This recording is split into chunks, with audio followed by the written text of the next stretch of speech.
Sometimes it's difficult to live in the shadows of past experiences that take away all that you thought you had, experience that you wish you enjoyed, but you were never given the opportunity to enjoy. Experiences that changed the trajectory of your life. Experiences of shame, experiences of pain, physically and otherwise. Experiences that cultural and social norms never give you the freedom to share openly about. Sometimes it's difficult to live in the shadows of such experiences. These are the words of Flora Mikwali. Her experience echoes that of countless women across Africa and the entire globe.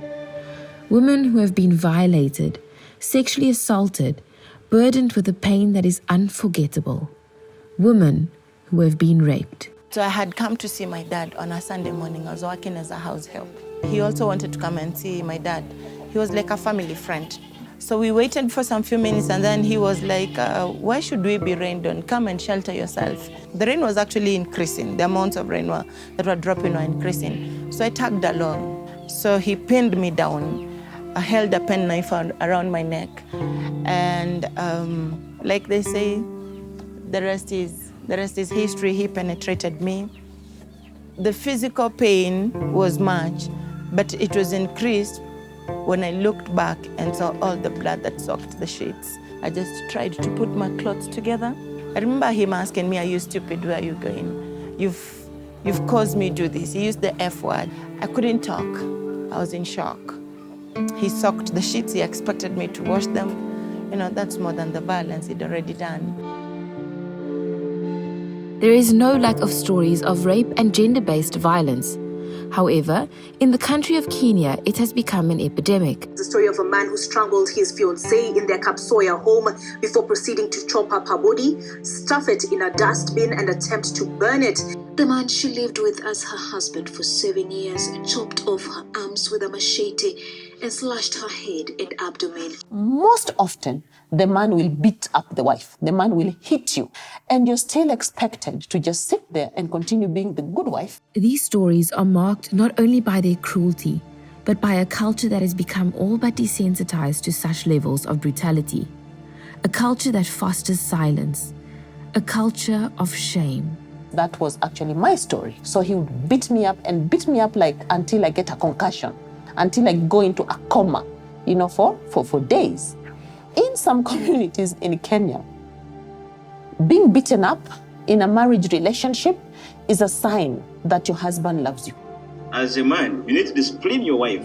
You need to, touch her a bit and you tap her and you beat her somehow, to really streamline her. The fear of shame, rather than prevents perpetrators from committing these crimes, instead hushes the victims. This includes children who are forced to undergo female genital mutilation. Girls as young as 8 days old in most African countries are forced into female genital mutilation. More than 100 girls rescued from female genital mutilation. 4 people have been arrested for practicing female genital mutilation. Female genital mutilation. Circumcision of girls, where their sexual organs are actually, cut off. And that is done to prepare the girl for the man or for the husband. So the person will actually catch them, get hold of them, put them down and hold them down and get them to be cut is actually their mothers. So the person who's perpetrating this violence is who? He's not a stranger walking on the street, but it is your own mother. Female genital mutilation is by far the most known crime against children. But even deeper than that is the sexual trafficking of children by their own families. Sexual violence actually happens most of the time within the home setup and by people known to the actual survivor. Every other time I'm called in to come in and mediate a case where a father has sexually defiled his own daughter. The boyfriend of the mother who brings money into the house has sexually defiled the daughter of this woman. And it is so hard, to get in and mediate because the girl is suffering, but no one wants to talk about it. These children continue to suffer in silence, but Flora has created an organization called New Scent Center International to save them.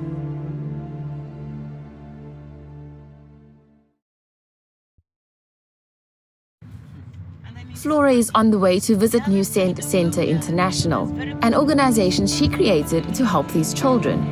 She has become the mother to those that society has long forgotten about.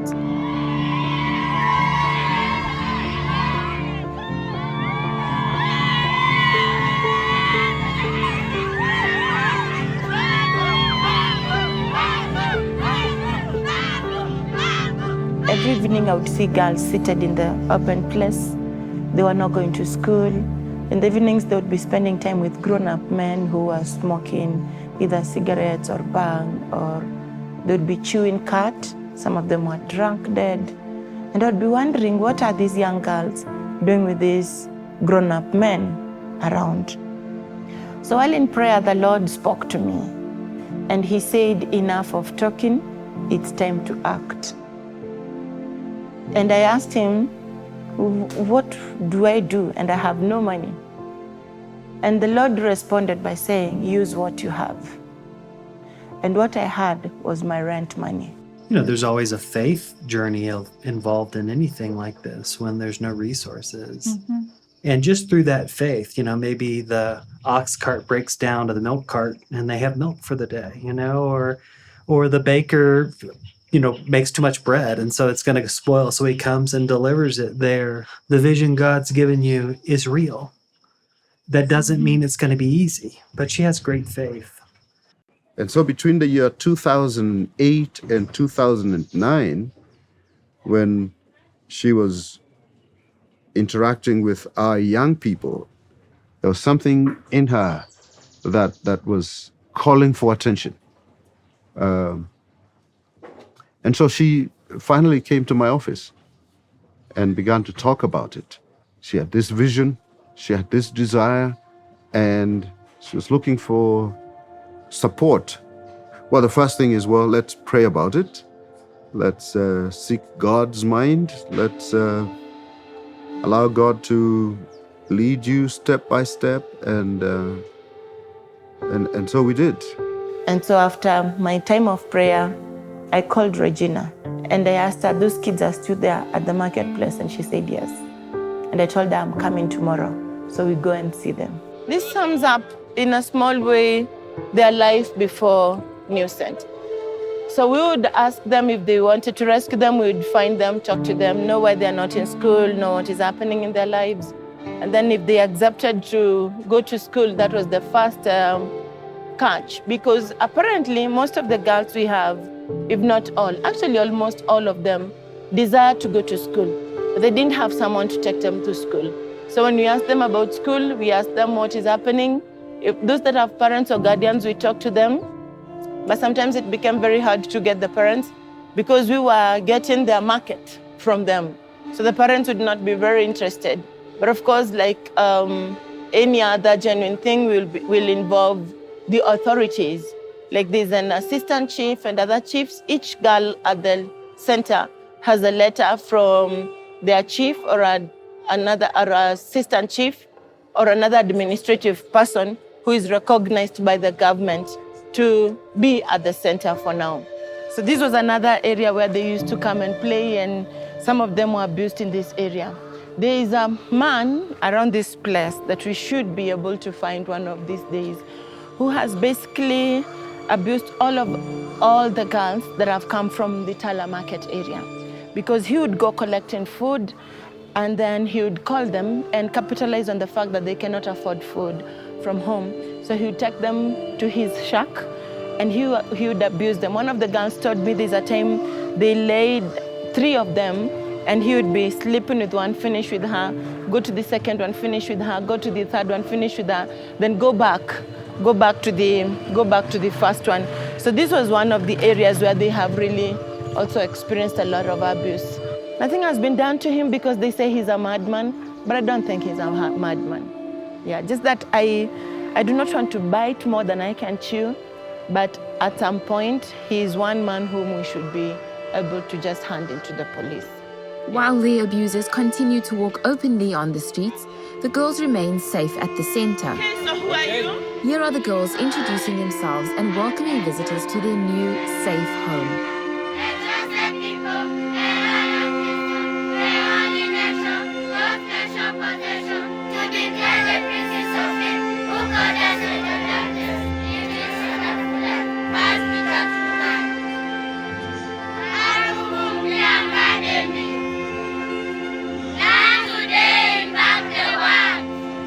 So are you welcoming us home or we just sing here?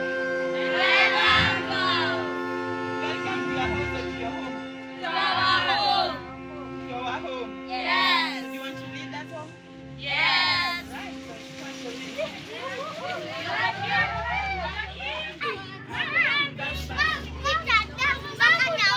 Maureen, una dance?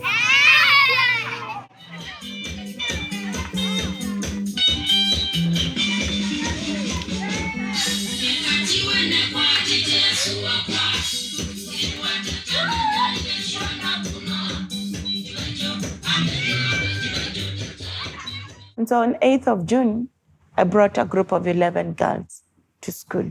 Out of these 11, we had several, like more than half of that group had never gone to school. They didn't know how to write, and some of them didn't even know how to hold a pencil. One of them who had been taken to school was not even able to express herself in any way because though she had been taken to school, but she had been exposed to abuse in different ways.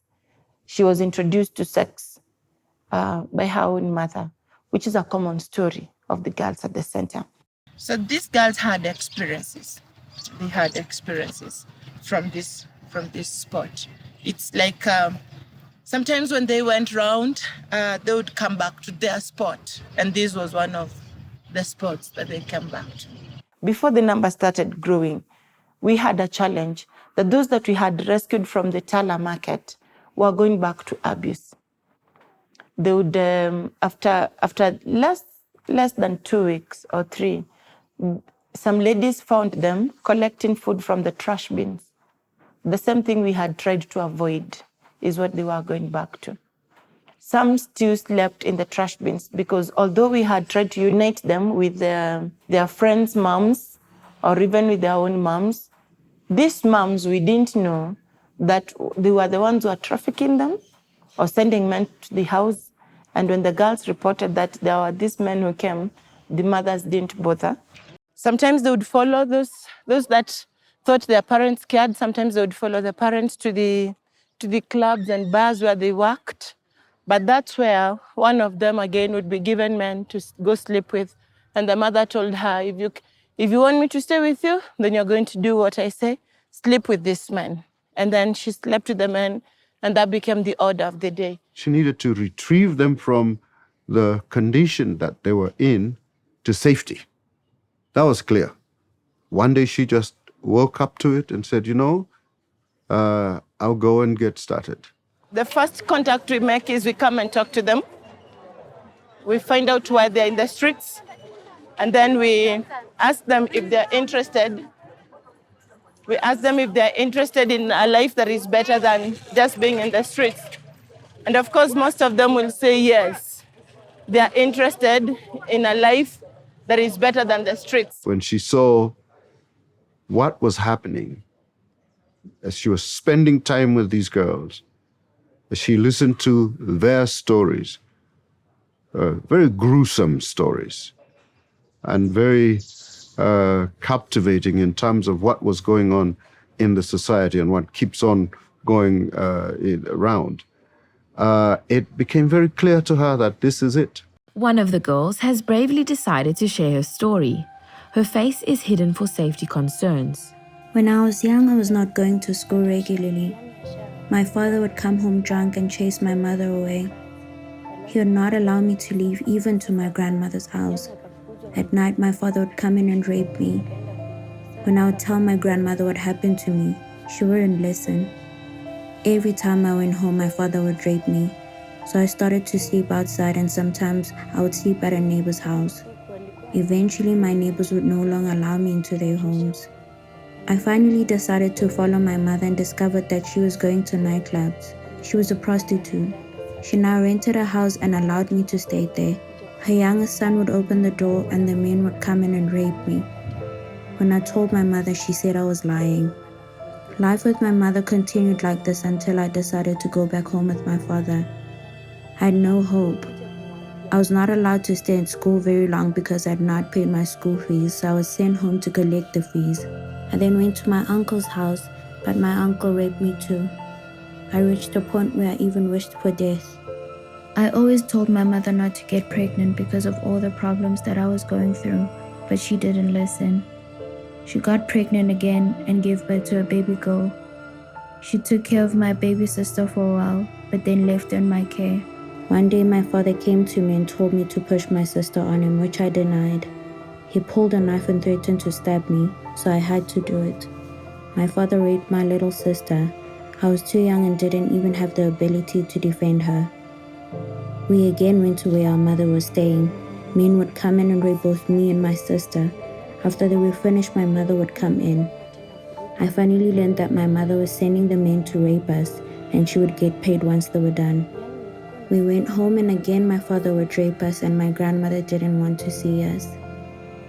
It seemed like my parents wanted us to suffer. They didn't want us to get the help and support and love we needed. Unfortunately, this is not an uncommon story for the girls at New Scent, each with their own tragic past that weighs heavily on Flora's heart. I grew up in a very humble space and background, but I didn't imagine me as a young girl having to go sleep with men to get food. So for me to watch them go sleep in the trash bins or, talk to a man or have a man abuse them to buy them food, and it's not even any decent meal, it crushed me. And I didn't want to fail. I didn't want to see God fail. So for me, what I held on most was, God, I'll do this. If you put me to shame, then it's up to you. One day the head teacher at school was concerned for our welfare. I refused to tell the teacher. My father had heard what happened at school, so every time he would rape us, he would threaten to kill us if we told. I don't know who told the teachers, but one day they came to our home. My father ran away and my mother hid. They would not sign the consent letter for me and insisted that even if I go, my little sister must stay with them because she was very young. I went to New Scent, but I did not have any peace. My father and grandmother would come and ask for my help raising my little sister. I kept thinking about all that had happened to me, and my heart ached thinking about what was happening to my little sister. Now Flora is my mom.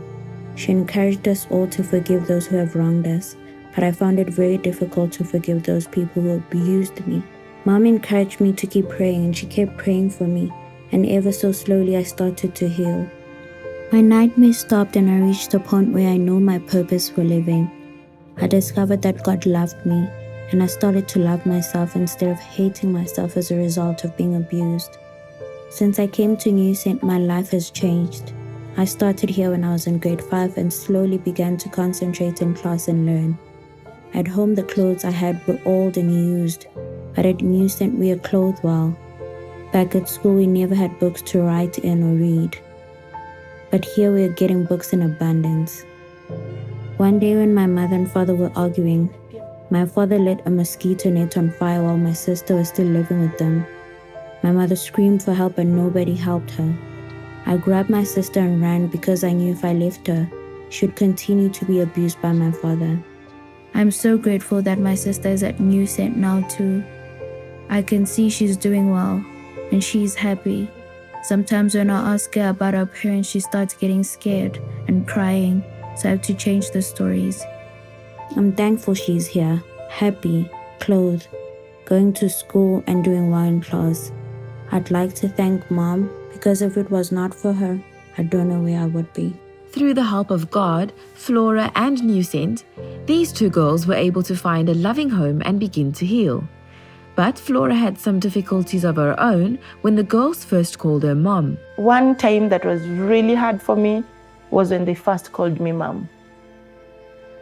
I looked at them and I was like, I'm not a mom. So that returned my battles to God, that I do not have children of my own. So now how do I accept being called mom? I couldn't pronounce the rejection on their face because for now, they had changed my life. They couldn't call me by my name. And so the best title they could give me was mom. I struggled with it for some time before I could accept to be called mom. But again, here we are.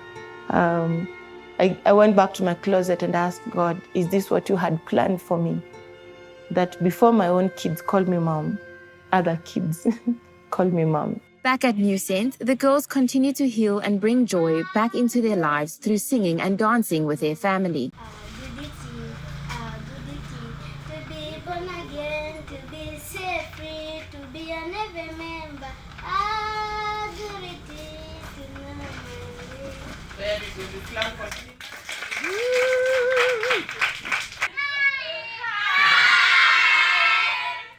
Good.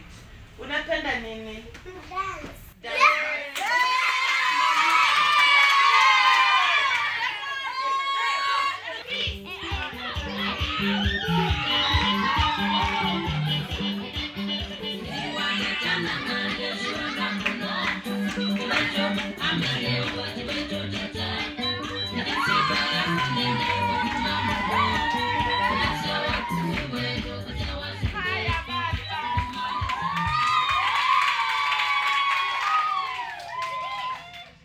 So early July, 8th of July again, is when we got a small room and we borrowed a bunk bed, a small bunk bed. And the number now had grown to 14. So I had 9 children sleeping in one bunk bed and some on the floor in a very tiny room. How they slept, I still do not know how they slept, but they were very happy sleeping there. But we had challenges of food because they had not been used to food. So anytime they got some little food, they thought probably this was going to be the last amount they're getting. So some of them would want to get more and more and more. There are enough times that Regina, my main volunteer, would feel like crying because some want more and more, and it's not there and their colleagues have not eaten. Before coming to New Scent, the girls did not have shoes or even underwear. Most of the girls no longer feel that uncertainty because New Scent provides all their basic needs. Despite all this, finding community support in Kenya's cultural context is still an uphill battle. I remember someone told me, if you're going to be working with these ones who are rejected because they've been sexually abused, then I can support you because they are dirty, they're defiled. I tried to tell him, even the more that they need our help. He said, if you're not working only with orphans, I'm not able to help. I said, I am having orphans who are being sexually abused, and they are more vulnerable than even those that are not orphans. He said, as long as you keep working with these ones, I'm not going to help. Now, this is a church leader. And I remember one of the girls saying, why are these people accepting us? Because now we are clean. They didn't accept us when we were dirty. But after some time, those are some of the things that made us start our own service at the center. Because when we went to some of the churches, they'd be like, why are these people accepting us now? And yet when we were dirty, they never accepted us. Is that what you call Christianity? And we would try to explain to them that sometimes before you're accepted, it takes time. Then they would say, but why now? Why now when you've made us clean? That it's when these churches are accepting us.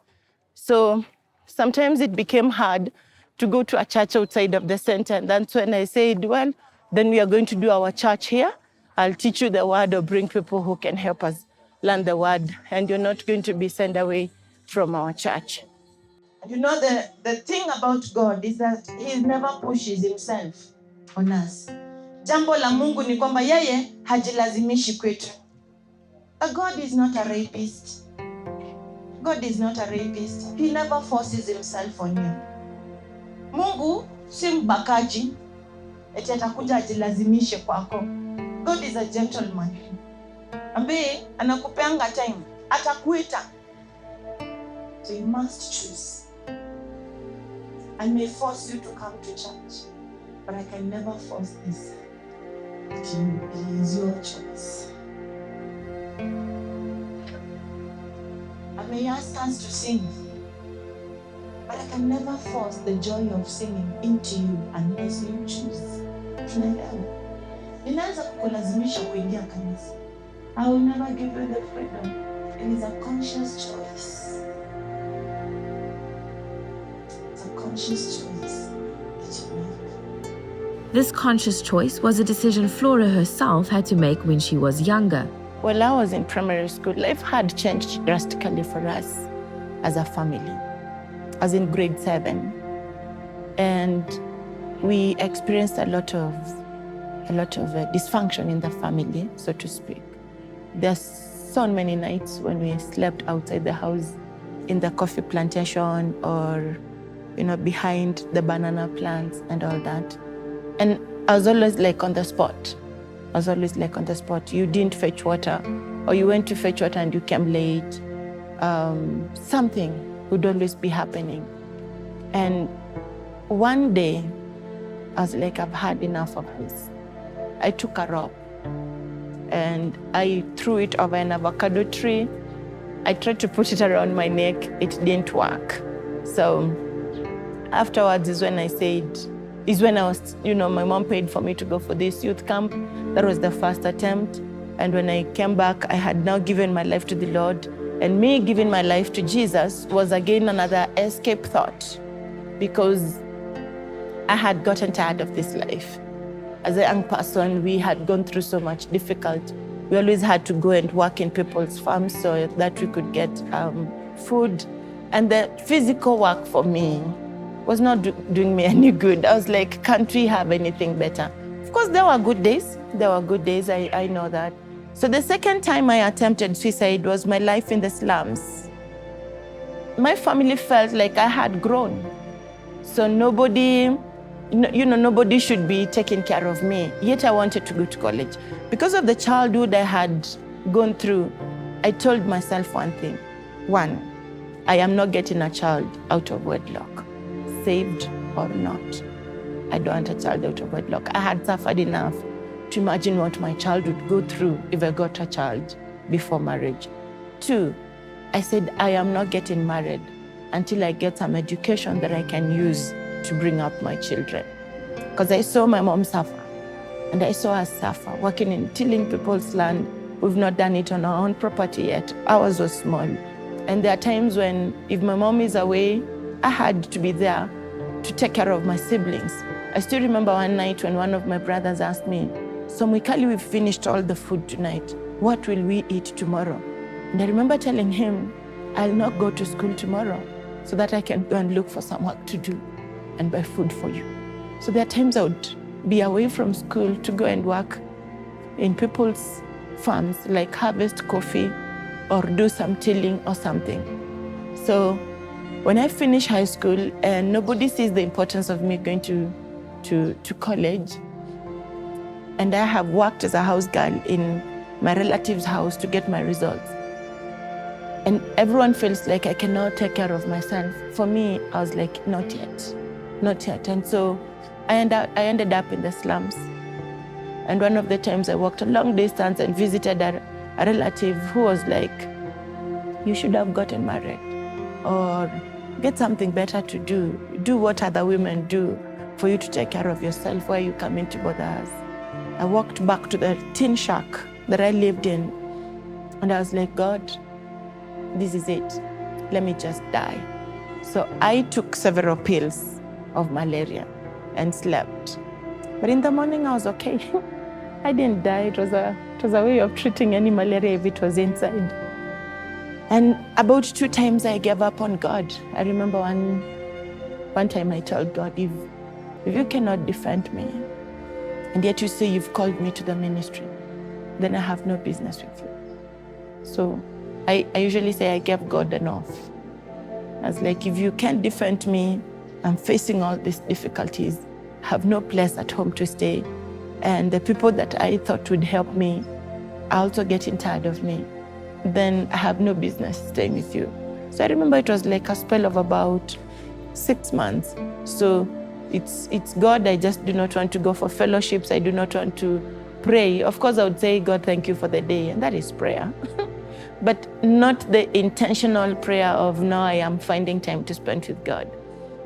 But I believe prayers of people who had known me and seen me kept me going and have kept me to this point. These prayers kept her going in the past and continue to keep her going despite the heavy financial burden of the center. She started telling me how she didn't have anything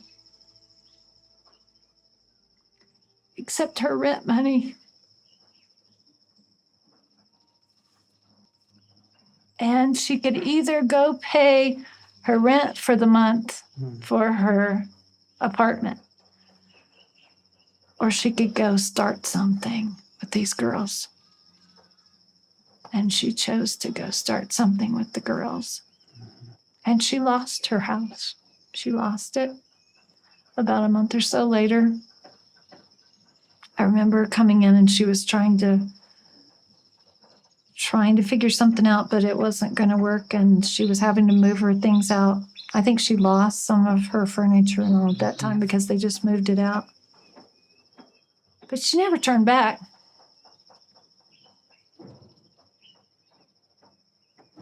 She kept on. It didn't dissuade her at all. She was having more joy in what she was doing, rescuing those girls, than what an apartment would have ever given her joy. It's true. Flora knew that even if things seemed hopeless, God's grace would continue to provide. So now I have to find ways of feeding these kids and also trying to pay rent. And before long, like 2 weeks or 3 again, the house management came and told me, we do not want your money. Just get out of our house. So when they came and said that, I told them, it's okay. I will move out tomorrow. I'll not argue with you. When they're coming to tell me this, I was in the midst of prayer. I started a session of praying and fasting. So again, I sat on my bed and I told God, you know that all this is coming to happen. And whatever you want to make it out, if you want to put me in shame, that's okay. You still remain God.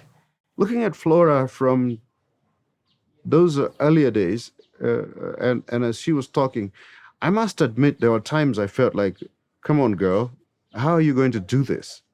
As a human being, I am allowed to think that way.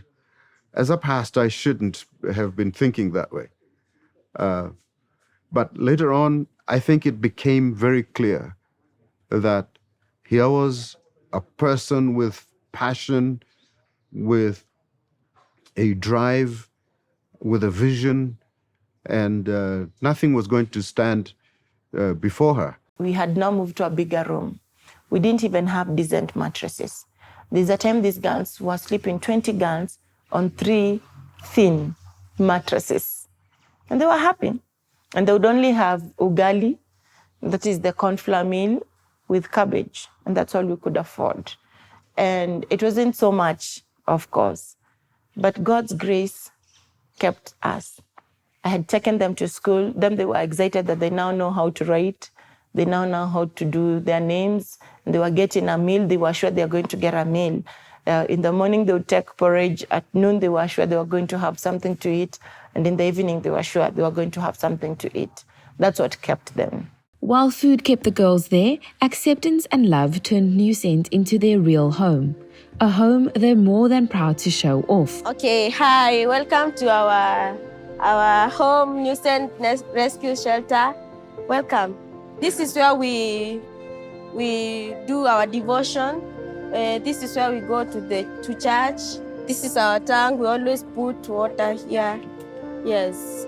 Yeah, this is our kitchen where we cook food. We are cooked a nice food and delicious. This is our bathroom. This is where we take our bath. Yes. This is the same as this one. These are our things. This is where we prepare our foods. Like you can see, they are preparing supper. Many times we play on this side. We can play like kati, volleyball, football, any type of game we play. This is our bedroom where we sleep. Each bed sleeps 2 girls. We sleep 2 girls. These are our boxes where we put our clothes, and this is our mom's bed where she sleeps. Yeah, and she sleeps there. We had moved to this big space, and now I was focusing on, I need to grow this thing. From sleeping on the floor, we need some beds and stuff like that. So I would go working, like I would go teaching, if it's locally, I've taught for several universities, or even outside Kenya, I've taught for a university in Tanzania. So every cent I made, I would send it for the girls. After some time, they're sleeping on the floor. We moved to now where we are on 14th or 15th of December, 2015. And when I got there, I told God, I'm not moving out of here unless I'm moving to my own place. Because now we were at 24 in number. And moving with all those kids, you don't have enough utensils, you don't have enough blankets, you don't have enough mattresses, and it's not everyone who understands them, the language of faith that God called me to do this. And I remember one time some health officials who came, and I told them, if you are patient with me, we will be able to grow. But if you keep harassing me and I'm not hiding anything bad, we will never grow. And would you rather have these kids sleeping in the marketplace, being abused by men, or it's better when they're here where they're being taken care of? But every time they came, they found growth. The first time they come, they find new mattresses, even though the girls are sleeping on the floor. The last time they came, they found beds. And one of them said, these beds are so good and they are bought for street children. We didn't respond. They just said, God bless you, you're doing a wonderful job. We said, amen. Flora does her best to take care of the girls, but outside factors threaten their safety. See, the girls she's rescuing, they have come from somewhere. To some, you find that the girls were a source of income for someone who was actually selling them to sex workers to earn money. So Flora rescues the girl, meaning Flora has cut off income generation of someone. That person is not going to be happy with Flora because Flora is interfering, with their source of income. I'm so sad to even say that. These girls were a source of income for their parents, but at New Scent, they are treated with the respect and given the opportunity to learn and grow. Every morning, the girls get up and prepare for school. A small van comes to take them. Despite the tight fit, the girls are excited for the opportunity to learn. Even when one of them is accidentally left behind and has to chase the van. Primary education lasts 8 years in Kenya. Students are usually 6 years old when they start school and 14 when they complete their primary education. The curriculum is made up of languages, mathematics, history, geography, science, crafts, and religious studies. Most students are 14 years old when they start secondary education, but less than 50% of primary school students continue on to secondary education. Most rural schools in Kenya do not have a lot of money. Despite all this, the girls work hard and the teachers do their best with the few resources they have. Every Monday and Friday, the students raise the flag and sing the national anthem. The students and teachers don't shy away from fun and games and all play together. The school also provides 2 meals for the girls, porridge during break time and a full meal at lunch. While Flora has worked tirelessly and selflessly to guard and protect her girls, the reality of their past traumas does not simply lie dormant. As more and more domestic violence cases are being brought to court, the girls are sometimes called to leave their home at the New Scent and take on the terrifying task of facing their abusers. One such girl at the center is going through that battle right now. Because the mother was defending her abuser, so the girl is yet to be questioned again. She started the questioning, but now she's yet to finish on the questioning. We do not have material evidence of her abuse other than the medical evidence that was given after the police took her to the hospital, and it was confirmed that she was abused, and the mother was defending the abuser. So now she has to go to the court, testify on what happened to her, and then come back to school. Flora fosters unity among the children to create a close-knit community where they look out for one another. After what? School. After what? School. After school. We need to be each other's keeper. We need to be what? Each other's keeper. We need to be each other's keeper. And when you're left to go home, those of us who are going home, please do not accept a person you do not know to call you and you go with them. Are we together? Yes. Usikubali mtu ambaye haumjui. You know that sometimes children are abducted. If it is very fearful, you better scream. Ukiscream, wataogopa if they are bad people. Sawa? Okay, enjoy your porridge, return your cups to the kitchen and go back to class. Flora has given up everything to provide for these girls. I know she's sacrificed many times because of the girl, because she wants to see something happen, or she just needed a little bit more in order to get the roofing for the building that they're building, or it's one thing, it's then another. But what I've been so impressed on is that she doesn't give up, and she will do all kinds of things to make it a little bit better. And she got the property, was able to lease the property right across from where she was meeting initially. She's able to lease that in order to house the girls and all. And she's only leasing it, but she was the one who was fixing it up so that they could use it. The landlords, they don't do anything like that. So she's getting iron sheeting and stuff so they could do the outdoor kitchen and the outdoor bathrooms and stuff for the girls. And so all these it would be a little bit here and a little bit there, but we'd go back, and the next time something else improved. Oh, she's put in the garden now, it's over here, and she has the farm going, and so we go down and we work the farm. And so it's been a joy. But each step, there's a struggle. That's part of it. There's a faith journey struggle. That's a part of it. While Flora sacrificed time and money for these girls, she also sacrificed her previous way of life. It was a whole change in my life, because although I had grown up in the village, for the longest I had not been used to using the latrines again.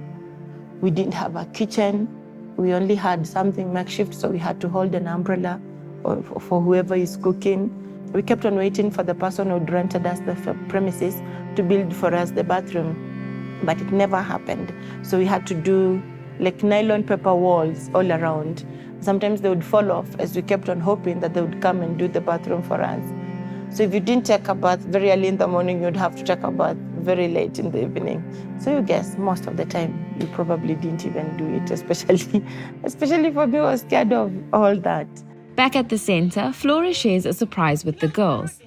Though there are many trials and frustration, that doesn't stop Flora from blessing the girls and giving them gifts, like any mother wants to for her daughters. I promised a surprise, eh? Yes. Do you know what it is? No.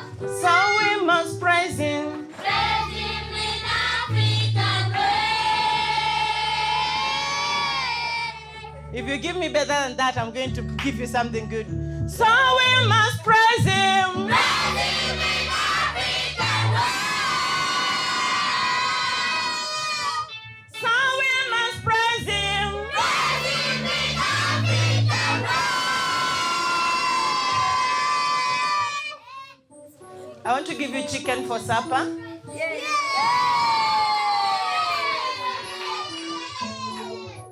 Who wants to go for swimming?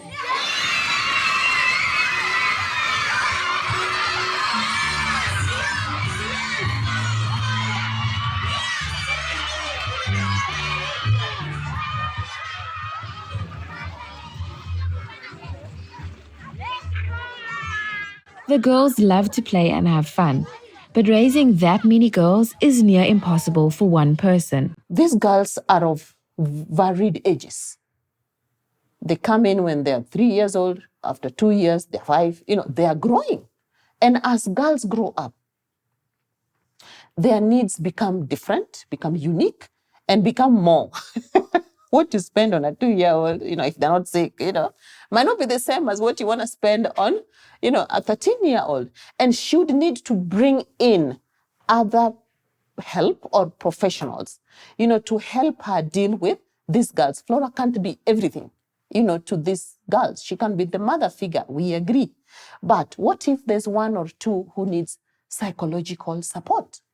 That would take a psychologist, to come in and deal with that. They had very disturbed sleep patterns.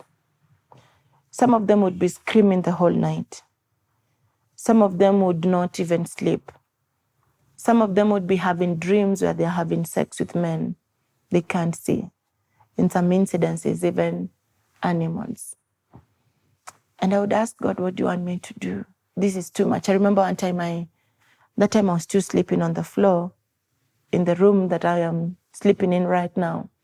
I sat up on the mattress and I told God, this is too much for me.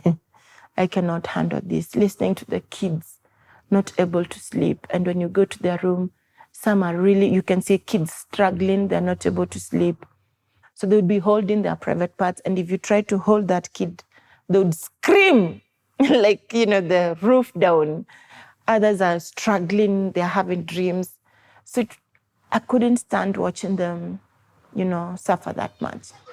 While many of the girls had trouble sleeping when they first came to New Cent, Flora taught them the power of prayer, and they now sleep peacefully. And God, revealed to me that if we get into prayer, it was going to be a matter of time and everything would be finished. So we started a monthly day of prayer and fasting. So every third Saturday of the month, we have our day of prayer and fasting, and all of us are involved in praying and fasting from morning up to around 2, 3, because some of the very young ones will not stand going up to 6. Yeah. Trying to be mom to 20, 25, 30, 35, 40 girls, and all the struggles that's gone on to maintain and get them to school and get them clothing and food. I know many times she didn't know where food was going to come from, but it's been a huge faith journey. And she has seen God do it. They prayed that, God, we are tired of sleeping on the floor. And slowly, God provided beds. They prayed that they would get good education. So we've been praying together. When we were praying for the land, we birthed it together. I told them we need land. We're not going to move out of here to go rent another facility.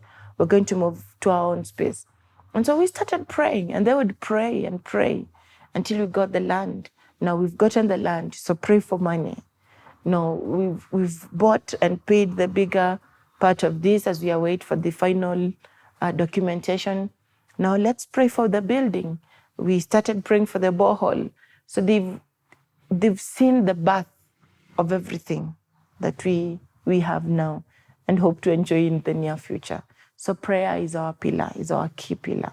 Through prayer, God has worked and has used Flora to save all the street girls in Tala. Is that we've taken all the girls from the streets of Tala.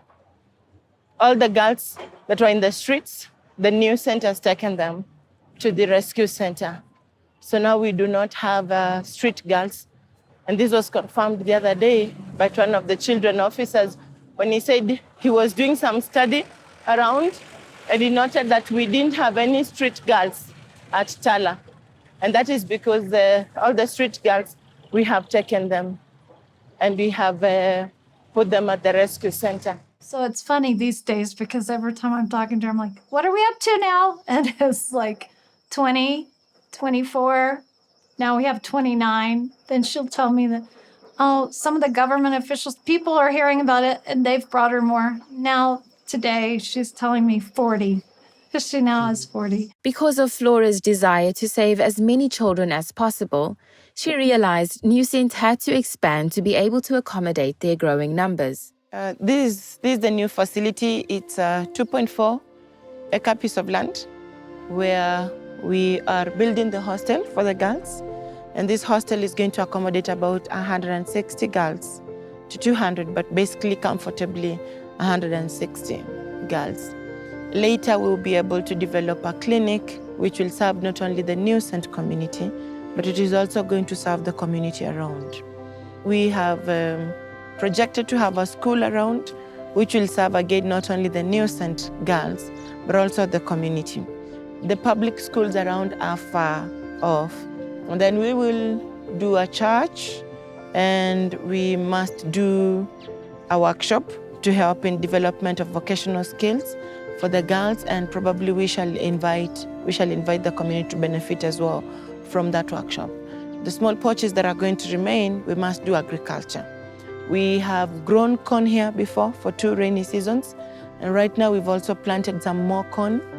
We pray that rain rains, and even if it doesn't rain, we are going to use the water that we have from our borehole. We can go through the building and see what is happening inside. The outside shell is already fully constructed, like you can see. And once you get in to this building, on our left hand immediately, this is going to be our kitchen, which they're trying to finish. As you see, we've already done the electrical wiring for the ground floor. Then on this other side, this will be a room for now that I can use, but it will be like an office for me. Then this one will be like a small lounge where people can relax a bit, and even the kids can relax a bit. So this space here is going to be the dining hall. We'll have this as an office for the manager. I cannot do everything every day as the center is growing. We are required to separate the big guns from the small guns. And so here we'll have the small guns stay here. We hope to do about 26 beds on this area, but this will be mainly just the, one bed, not a bunk bed. So like a child per bed.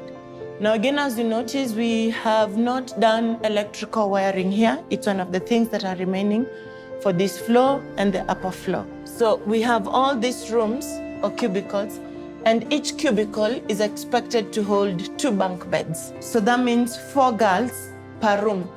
At first, when we began, the foundation was really tricky because the soil is black cotton soil, and the structure of the soil kept on changing. So instead of doing 1.5 meters down the ground, we had to do up to 5 meters down the ground. Now that changed the logistics of the pricing and all that, and made the price that had been projected go up by several Kenya shillings millions. They have done this for free. They're not charging us for the contractual services and the architectural services, and the architect offered to supervise the building. I think it's important to just appreciate him in that manner. For free, because when we came for Bible study, Flora told her story, how she had begun the center way back in 2014 and the sacrifices she had made. So I felt like, okay, she has done so much for the community, and the kids are not hers, they belong to society. And that's when I said, I will do it for free for her, because she was seeking for partners, and she was seeking for people who could help her achieve her objective. So I said, okay, fine, I'll be part of the ministry. So that's how I decided to just give my skills to help to assist her build the dream she wanted to build. And this will enable us to rescue not just from one community now, we'll be able to rescue even from the entire country, because there's going to be more room. And we have a lot of child abuse, a lot of child defilement in the country, and we'll be able to reach to other communities once there's a case that needs our attention. So for now, that is what is happening, and construction of the hostel is very important because where we're living is very small. That small space of about 10 meters square or something like that, accommodating the 40 girls is like a nightmare, but safety is what they are looking for. But when they move up here, there's going to be more amenities, there's going to be more room, which we hope to be finished in the next 2 to 3 months, if we get the funds that we're still trying to raise, we hope to get about 50 to 80,000 USD to be able to complete the building and furnish it. And if we do that in the next 2 to 3 months, we'll be able to move the kids up here. Yeah, as time goes by, that's our desire and our plan. Well, I think the girls, they've grown, and I think they are rehabilitating. That's what I can say. Because the first time I saw them in 2016, and now, 3 years down the line, there's a huge difference. Flora has really tried to mentor them. They're not like the way they used, because by then, their health was not okay. I can say that.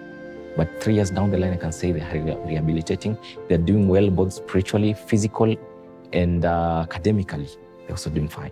In the past, the girls' well-being was in jeopardy, but because of New Scent, they've been given a fresh breath of life. Maybe say that at the center, we are in the business of giving an environment like a new fresh rose flower, a fresh breath of life. Life has been stinking, bad. From abuse, you smell all sorts of things. You think of these men, someone drunk. Think of your mother being tough on you and telling you to comply with the people that have come. Think of the different musts, the different smells. But at the New Scent, just like the name, I want to give a fresh breath of life. When you smell a rose and hold it, you're like, yeah, so life can smell nice again. In addition to providing the girls with a fresh start, Flora influences those around her. Superwoman. I don't even need to think about it. Superwoman. This woman is the superest. I don't know if there's such a word in English. Superest woman. Flora is selfless. Flora needs to be the president of this country. Flora needs to sit where it matters most. Flora is a trusted voice when it comes to matters around violence, especially against women. Flora is real. She doesn't mince her words. She doesn't talk about things outside of our context. She keeps it real. And Flora is tough. She does all that when she has the best interest of the girls at heart. Flora speaks from her heart. She thinks with her heart. She does everything, from her heart. Flora is one of these greatest women who, like I said earlier, when I grow up, I would like to be like Flora. Flora is a fighter. Flora will take on and take on and take on girls without even knowing how she's gonna feed them. But to her, what matters is what? Be in a safe place with a roof over your head. Even if you're going to crumble 10 girls in one small place, if that is what safety means, come on, come in and come on, and let's do this. So Flora is my superwoman. Yeah. While Betty sees Flora as superwoman, Flora recognizes her own sinful nature and strives to emulate the love and forgiveness God has shown her through her love and care for the girls. I want to look at them not as human beings, because as human beings, they'll annoy me. But I want to look at them like Christ looks at me. He doesn't throw me out just because I sinned. And so sometimes when I want to be so harsh on them, I remember how he treats me with love and care. And I want to treat them that way. I will fight for them. I have fought for them. I don't want anyone speaking bad of them anyhowly, without any reason, because you do not know where they've come from. And I'm watching these young children who lost their childhood. They stopped being children and were done stuff that they didn't even understand what was being done on them. I want to protect them. They've become my small world in the recent past years.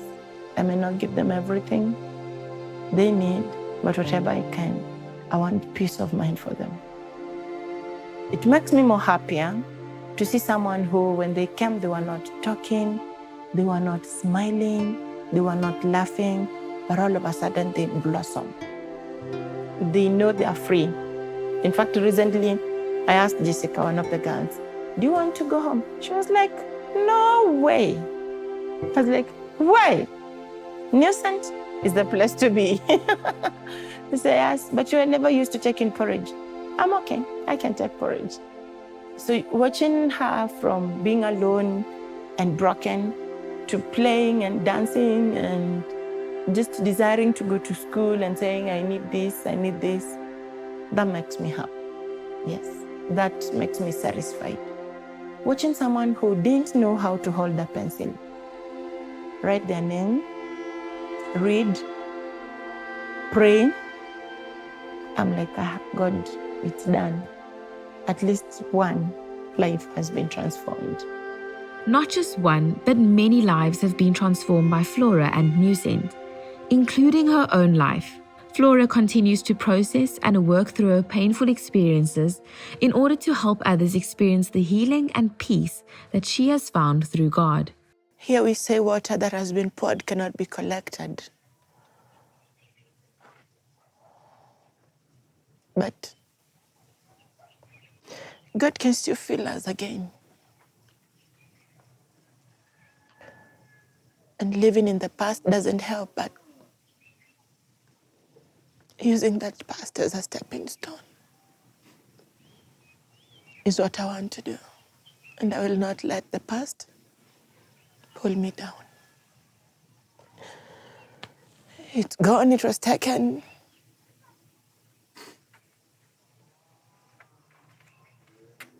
But I won't let it pull me down. Yeah. Because God uses our experiences to achieve something. He uses the wounded to heal the wounded after the first wounded are healed. He perfects what has been thrown away. I will stand tall and know that I'm ain't useless because of any experience. I am useful in the hands of my master. And that's where I want to stay. I know as he holds me, he'll bring healing to many that would never have imagined living life normally.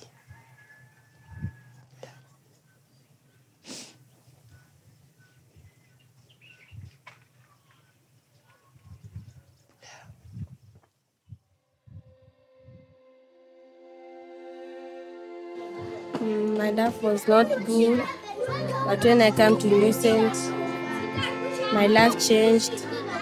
I knew God, and God loves me. I have everything I need here, basic needs I didn't have, but God has granted me to have them. Yes, I like being here because, of course, I come from an abusive home. So when I'm here, I'm safe. Yes, there is someone to protect me. My broken heart, it healed my broken heart. I could go to school well. Now I go school daily. I'm not sent back home because of fees to be paid for me. And I work hard so that I can help them. Now I know how to read. I sleep well. I eat every day. And I know how to pray. I know how to sing. And now I know how to read, to write my name. I love Mom because when I have a problem, I go and tell her. And then before, when I came to Newcent, I did not accept myself, but she taught me how to accept myself. Okay, when I'm here, I'm safe. Yeah, I'm safe. Americans, God loves you. Thank you for everything you do for us. And we love you so much.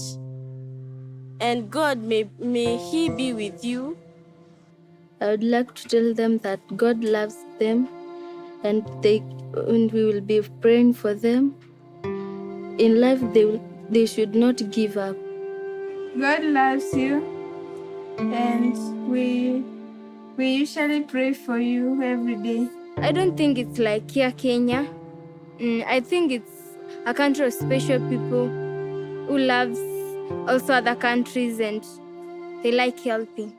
My favorite song we sing together with her is Oh Lord my God. I sing it. Oh Lord my God, when I'm in awesome wonder, consider all the ones thy hands have made. I see the stars, I hear the roaring thunder, thy power throughout the universe display. Then sings my soul, my Savior God to thee. How great thou art, how great thou art. Then sings my soul, my Savior God to thee. How great thou art.